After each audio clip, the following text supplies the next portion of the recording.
right there, Mr. Brewster. Jethro! You can start bringing them things out now.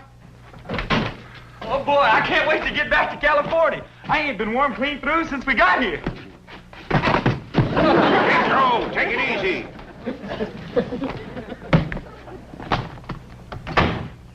We've been sleeping on a hard floor. It'd be awful nice to get in a warm bed for a change. I'll take it, Jethro. Jethro, I said take it easy. Granny ready? Yeah, she's just putting on her gaiters. I'll bring her right out. Well, I hope you'll come visit us in California. We'd be mighty glad to see you, especially Pearl. Her and Jethrine's coming to stay with us. Let me get my shoe on, you big overgrown moose. You can put it on in the car, Granny. We's in a hurry. We can't leave until somebody finds Ellie Mae. Where is she? She took to the woods early this morning with those 2 timber wolves that she's let sleep under her bed. Yeah, I'll find her. By doggy, it's a good thing we're leaving. One more night and she'd be baying at the moon. Now, you 2 rascals has got to stay away from Maggie and her family, you hear me? Is it a deal? All right. Now, don't you forget it.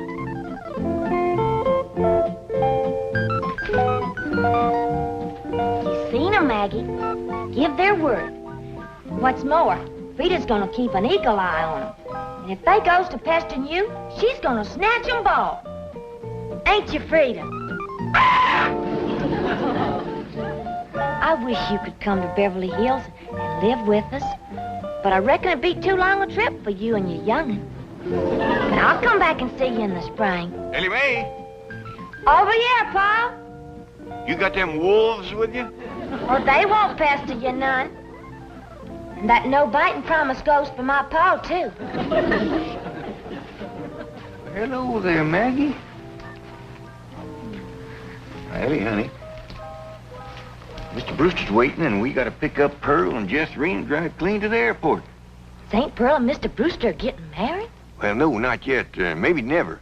But Pearl's satisfied. Everybody in town's seen him propose to her. And now she can leave town with her chin up and her head thrown back, proud and happy. I'll bet you Cousin Jethrine ain't happy. She says she ain't going to California and leave her sweetie Jezbo to Pew. She's powerful in love with that little feller. Yeah, I reckon Jethrine will do pretty much what her ma tells her to. That Pearl's a mighty strong-willed woman.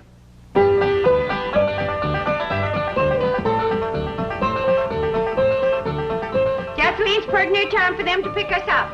Now, no more sulking. You're coming to California. I don't want to hear no more argument about it. Okay, Ma. I'm coming.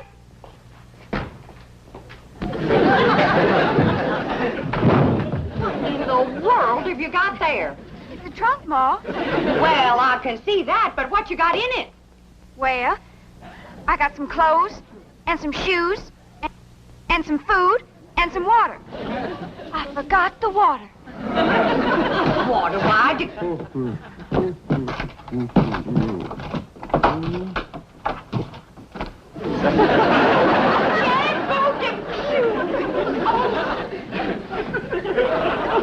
Miss Bodine, that daughter of yours is a mighty strong-willed girl. Did she put you in there? I think so. I told her I couldn't go to California with her. And that's the last thing I remember. Oh, don't let him get away. Tim Green, you put him down. This minute. What's the matter with you? Why, that poor boy could suffocate in that trunk without no air.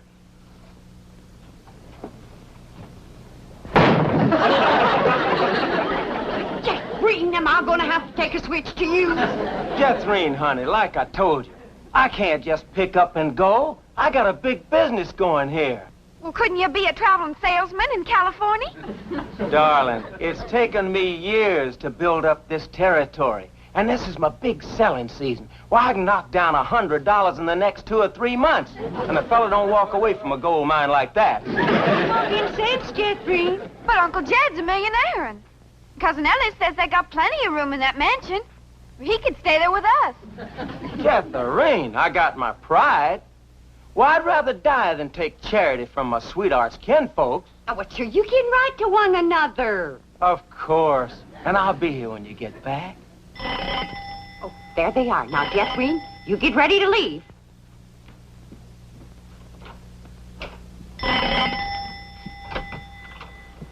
Oh, Mr. Brewster, I thought it was my boy Jethro. Cousin Jed come to pick up the suitcases. Well, no, I asked him to let me come for them. Well, you see, this may be my last chance to see you alone for a moment. Alone? You, me, us? Why would you? Well, first, I want to thank you for publicly breaking our engagement after I lost my head, as I did last night.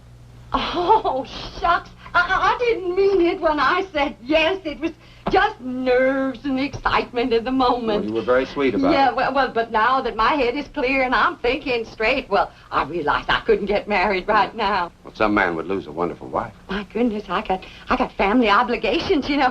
Why, Cousin Jed's been after me 3 or 4 months to come to Beverly Hills and get that wild daughter of his proper dressed and acting like a lady. I'm going to miss you, Mrs. Bodine. Yes, well, he's in desperate need of me. I don't know what come over me last evening, but now that I had a good night's sleep in the morning, coffee, got my wits together, well, I could just laugh at myself for even considering marriage. Mrs. Bodine, I just want to say that I think you're a splendid woman, and I'm sure our paths will cross again. And, well, I'd consider it a great honor if you'd allow me to kiss you goodbye.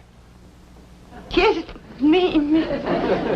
Well, I hardly think there'd be anything wrong with that. Well, Miss Brewster, is that a new hat, Aunt Pearl? Oh, Ellie Mae, Jeffrey's in there saying goodbye to her sweetie, Jasbo Depew. So why don't you go in and say goodbye to him, too? Huh? All right, I ain't never met him. Jethrine, you're just gonna have to get it through your head. I cannot go to California, and that's that. Howdy. Oh, hi, Cousin Ellie. This here's my sweetie, Jasbo Depew. Howdy, Jezbo. And a great big howdy to you. This girl is the cousin you've been telling me about? Yeah, Jasbo. She's the one we'll be staying with in California. Well, poke me another air hole, baby, and let's go.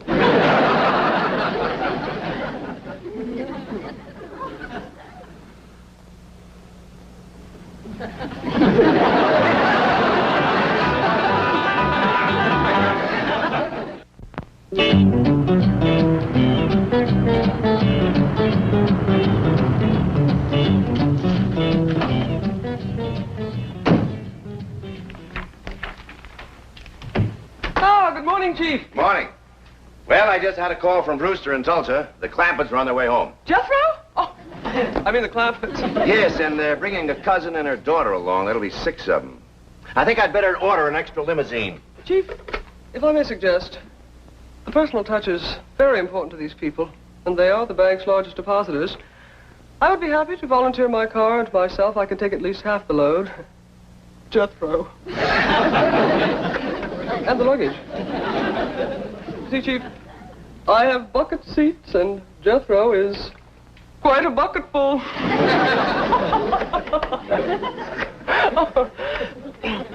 How's about 3 apiece, Chief? Fine. We'll be ready to leave for the airport about noon. Entendu, mon capitaine.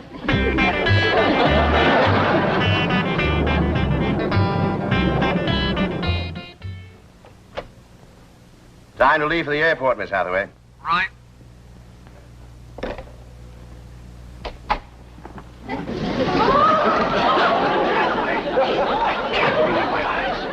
Don't be alarmed, Chief. This is just for the Clampetts. I have no intention of disrupting office discipline with my seductive appearance. What a remarkable change. 3 hours in the beauty salon. Tell me, are you busy tonight? Because if you're not, I'd like you to work and make up those 3 hours.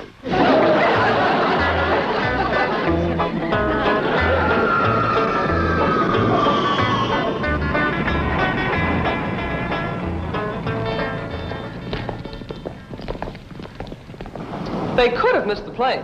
Oh, impossible. Brewster phoned me after he put them on board. Oh, miss, are there any more passengers aboard? Yes, there are 6. Well, they appear to be hillbillies. Was there anything wrong with them? Oh, no. You see, we served lunch before we arrived, and they refused to leave the plane until they helped do the dishes. And we served 120 lunches. Well, here they come.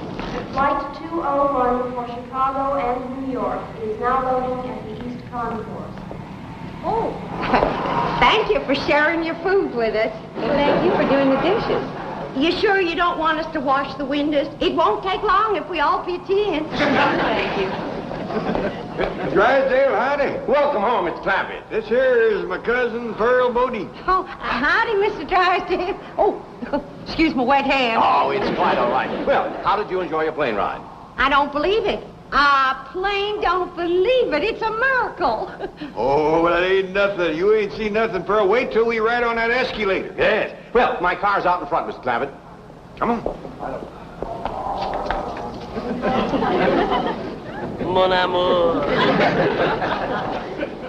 That ain't my name. Who are you? I am a wild and mysterious gypsy. I have come to take you away to my gypsy camp. You got some food there? Well, I can't stay long, but I am kind of hungry. Helping wash all them dishes gave me quite an appetite. Jed, them stairs is moving. We're having a California earthquake. Pearl, them stairs are supposed to move like that. What for? I don't know, but that's what they call an escalator.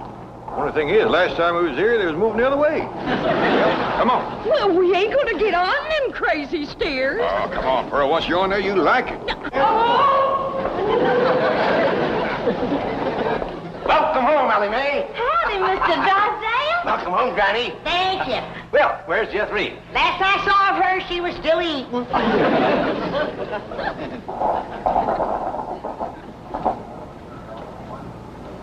Well, now, that wasn't bad, was it? No, it was fun. Let's go up and ride down again. Oh, no, Pearl. It's fun, all right, but it just ain't worth fighting your way back upstream.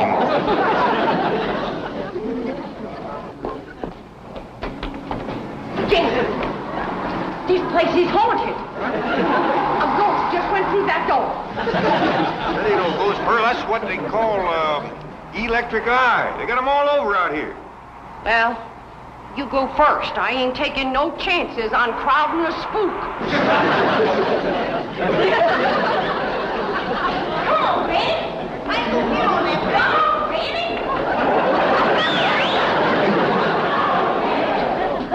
Oh, howdy there. So this is California. It's so warm. And the air smells different from the mountains. Yep, looks different, too. Out here, you can see what you're breathing.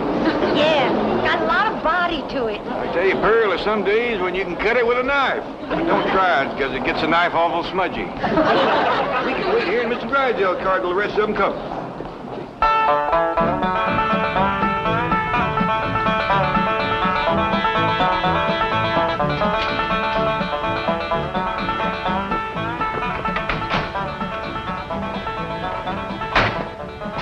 I'll go with Martin and take the luggage around to the servants' entrance.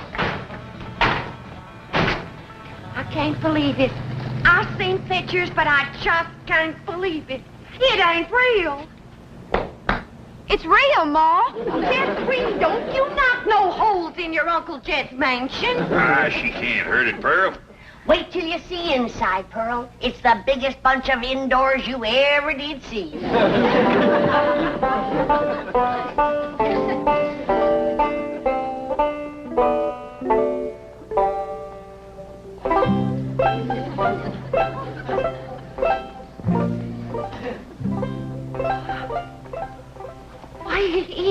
It's a palace.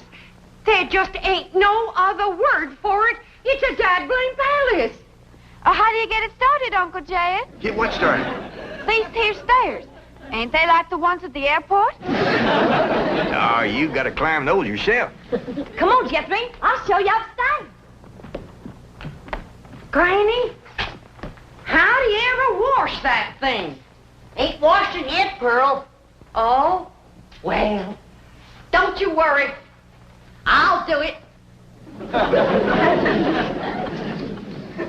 Pearl, now this here is what they call the drawing room. Drawing? Wait till you see this piano. The whole thing is hand-painted. Yeah, Pearl. Ain't that just about the prettiest piano you ever did see? It's got pictures on it.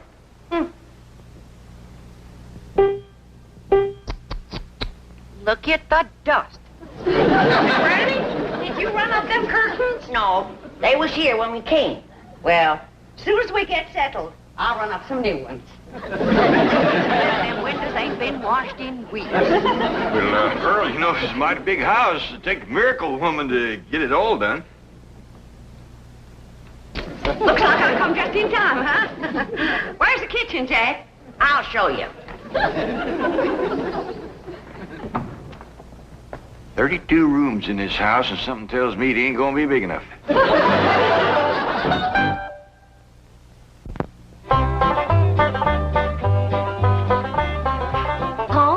Where's St. Pearl? Well, her and Granny's in that little room they call a butler's pantry.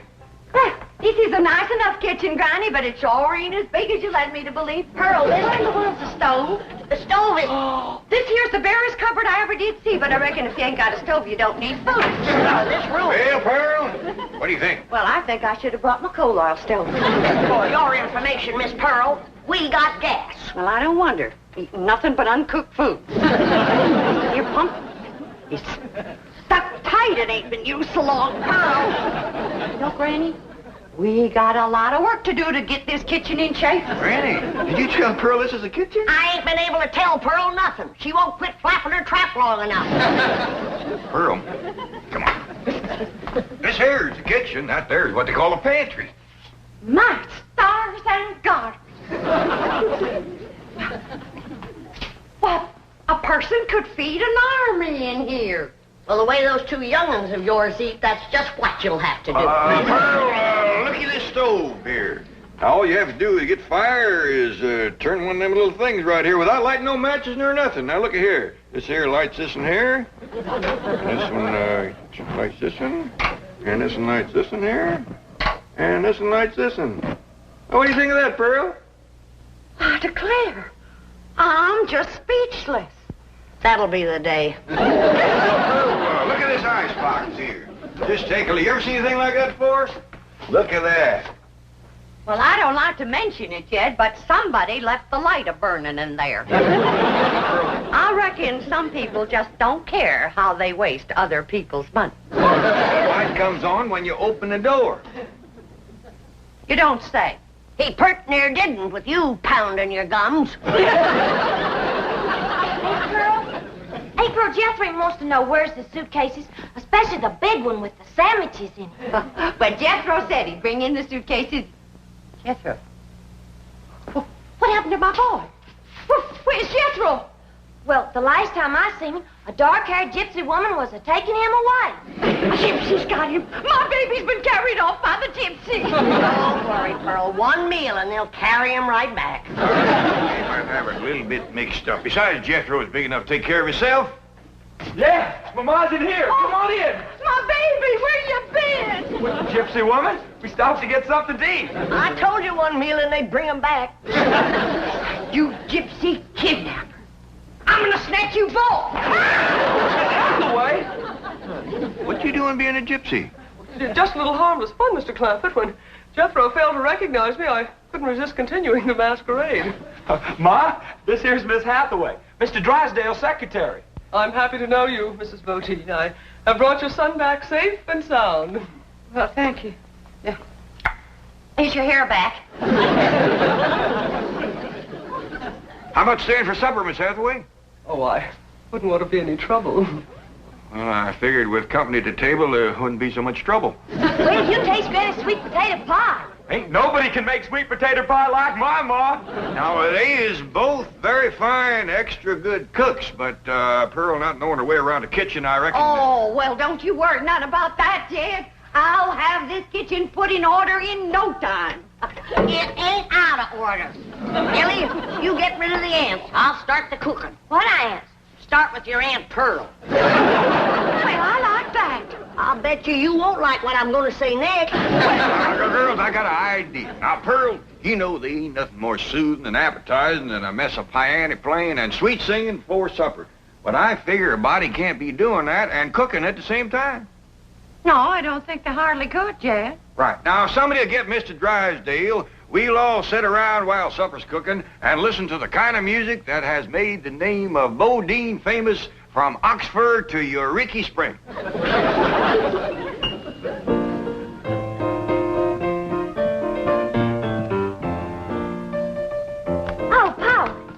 near supper time. Want me to start setting the table? Yeah, and let's use that big company table in the fancy eating room. Okay, Paul. You help me get the chairs around it? Why, sure.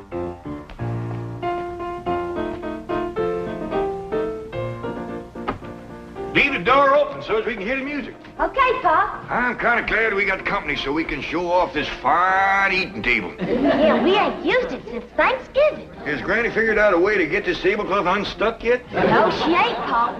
She even tried to steam it off. She couldn't get loose. She said if she didn't know better, she'd think somebody stuck it down on purpose. Well, I'm glad I got all my pot passers notched. It's gonna come in real handy. See? See a pot out there that you want, you can reach for it and get it or pass it without bothering the fellow sitting next to you. Yeah, the good thing about this table is things can't go a-sliding off. Oh, I gotta tell Granny. Since we're gonna use this table, she can leave the victuals right in the pots. Doggies, ain't Pearl getting fancy?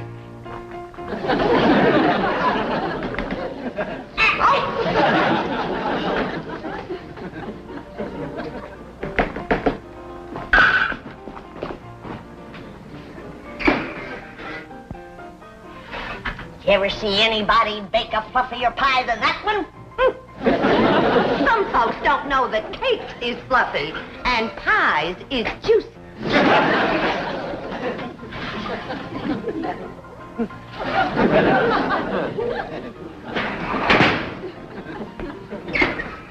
It fell. You did that on purpose, Pearl Bodine. My pie can't fall. It can't, huh? You did.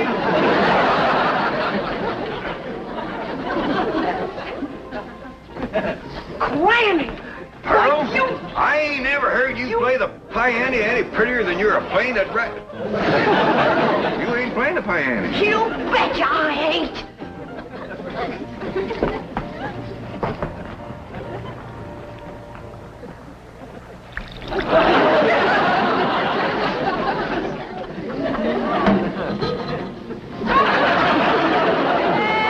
Before the battle, Mother,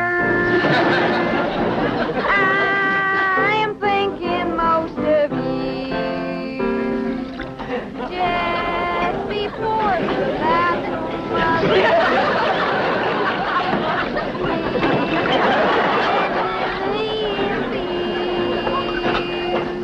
How I wish, dear sweet mother, you were here beside me. I feel the same way, Irene. Mr. Drysdale, have I got enough money to take everybody out to a nice eating place? Mr. Clampett, with your money, you can buy the finest restaurant in Beverly Hills. Before the battle's over, that's just what I might have to do. Come on, everybody.